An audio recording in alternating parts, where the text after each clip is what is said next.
So, what's the smartest thing you can do with a little extra cash? Should you invest it and build for the future?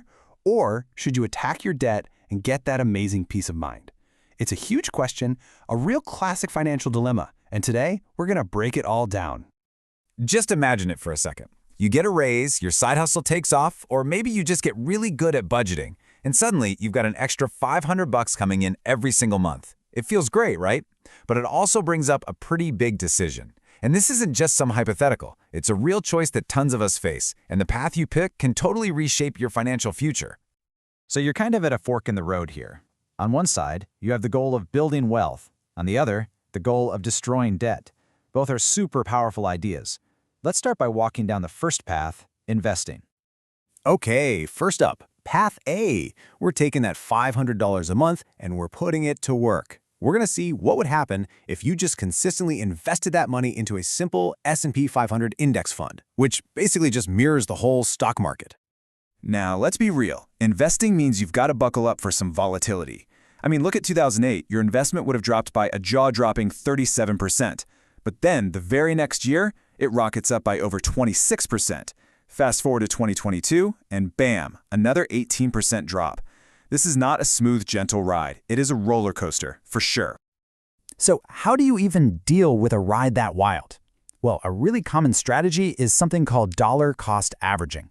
The idea is actually super simple. You just invest your $500 every single month, rain or shine. When the market is down, your cash buys more shares. When it's up, it buys fewer. That consistency really helps to smooth out the bumps and, it keeps you from making that classic mistake of dumping all your money in right at the peak. And here's the reward for sticking it out. After all that craziness, all the ups and downs, the average annual return for the S&P 500 over the long haul has been a really powerful 10.7%. That's the kind of growth you're looking at. Now let's see how that stacks up against the certainty of paying down debt.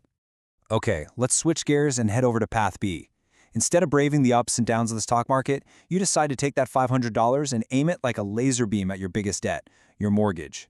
This path isn't about potential returns. It's all about guaranteed savings and security. Let's play out a pretty common scenario, right? A $200,000 mortgage, maybe a 6.5% interest rate, stretched out over 30 years. Your monthly payment is about $1,264. But here's the kicker. It's not how much you pay, it's where that money is actually going, especially at the very beginning. Okay, check this out. On your very first payment, out of that $1,264 you send the bank, a staggering $1,083 is pure interest. It just vanishes. Only a tiny $181 actually goes to paying down what you owe. I mean, that's just the brutal math of how these loans work. In the early years, you're pretty much just paying the bank for the privilege of having the loan. But watch what happens when we start throwing our extra $500 a month at it. The total loan term just plummets. It goes from 360 months, that's 30 long years, all the way down to just 186 months. You're mortgage-free in 15 and a half years. You literally cut your time and debt almost in half. And the financial win for doing that is massive. By paying it off that early, you would avoid paying, get this, a whopping $134,719 in interest. That is a guaranteed return on your money, no risk involved. So here we are, the showdown. In one corner, we've got the market's potential 10.7% return. In the other, that guaranteed 6.5% return you get from paying off your mortgage early. Let's put them head to head and see which one really comes out on top. So just to recap the debt payoff path, you made $87,000 in extra payments over all those years. And in return, you saved yourself from paying over $134,000 in interest. That is a solid, completely risk-free win. But what did you have to give up to get it? And that's the thing, right? Every financial decision has an opportunity cost. By taking that safe, guaranteed win, what potential gains did you miss out on? What could that same $500 a month have turned into if you'd been investing it this whole time? This is where the math gets pretty compelling.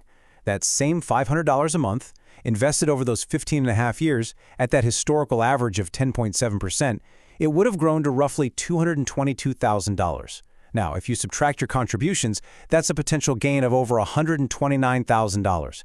Yeah, the risk is higher for sure, but the potential reward, it's just in another league. Okay, so on paper, the math seems to scream, invest.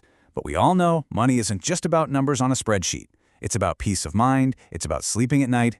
So what's the right choice? Honestly, that really depends on you. To figure this out for you, here are the key things to think about. First, compare your mortgage rate to what you could realistically expect from the market. Next, and be honest with yourself, how much risk can you actually stomach? Could you handle seeing your portfolio drop by 30% and not panic? Then there's the psychological side. I mean, you can't put a price tag on that amazing feeling of being completely debt-free. It all has to line up with what you want long-term. Look, at the end of the day, there's no single right answer for everyone.